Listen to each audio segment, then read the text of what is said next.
Bem-vindo a esse vídeo e hoje nós vamos falar de jutsus que muito provavelmente existiram na vida real, já que no universo de Naruto, os jutsus são técnicas que estão numa posição central da obra, e nesse vídeo nós vamos ver de onde o Kishimoto tirou algumas das ideias que nós vimos no anime.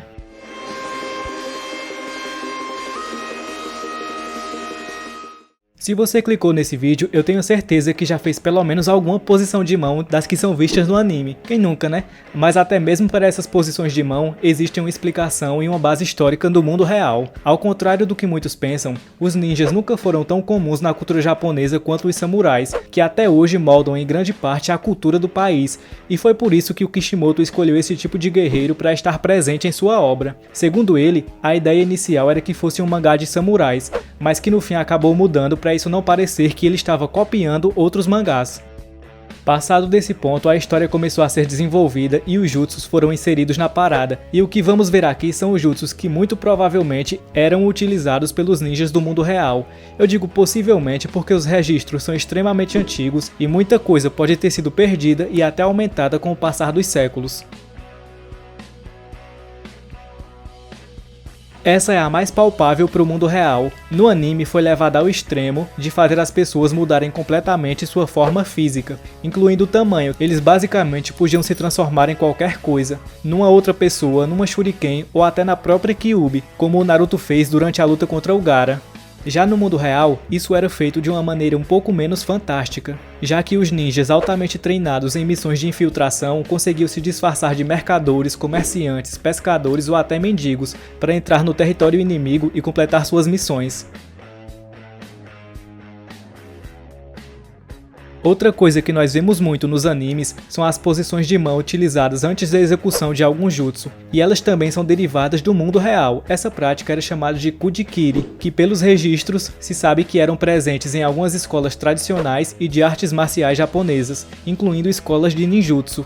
Os selos são originários do taoísmo chinês, que depois foram incorporados pelo budismo japonês e por fim pelo shintoísmo, que atualmente é a religião com mais membros na Terra do Sol Nascente. Algum tempo depois, eles foram anexados pelas artes marciais. Mas qual exatamente era o propósito de realizar esses selos com as mãos? Basicamente, eles foram usados para acalmar a mente e aumentar a concentração do indivíduo, como se fosse uma espécie de meditação. Posteriormente, os ninjas começaram a utilizá-los como artifício para distrair os inimigos, e aparentemente deu certo, já que começaram a surgir lendas relacionadas a essas técnicas, com algumas inclusive atribuindo poderes mágicos a elas.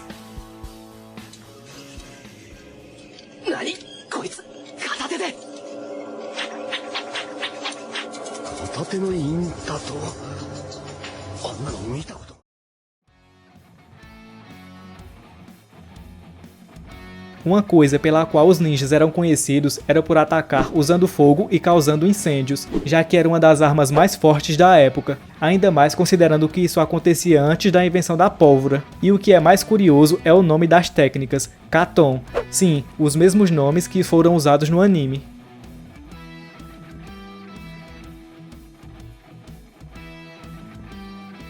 Mas uma das coisas mais legais de Naruto são as armas, e essas sim marcaram muita presença no mundo real. Existem até museus com elas, porém não se sabe bem para que eram usadas e se realmente eram usadas em batalha, já que elas são bem pouco práticas e nem um pouco discretas, ainda mais considerando que elas eram quase todas feitas de metal. Então o barulho de uma batendo na outra denunciaria na hora o posicionamento do ninja que estava com elas. E era meio que inevitável controlar o barulho, já que, por exemplo, supondo que um ninja carregava várias shurikens, o barulho delas, batendo uma na outra, seria totalmente perceptível.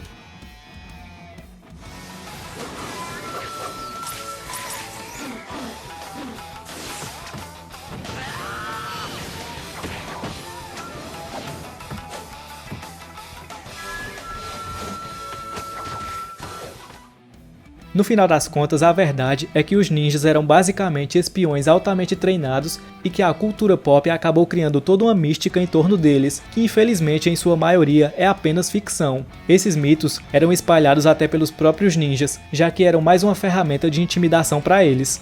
O Kishimoto usou não só isso, mas muitas outras lendas japonesas como base para criar os alicerces do que seria o universo de Naruto, como por exemplo, a lenda da Kyuubi, o Amaterasu e até a história de Indra e Ashura. Mas isso é assunto para um outro vídeo.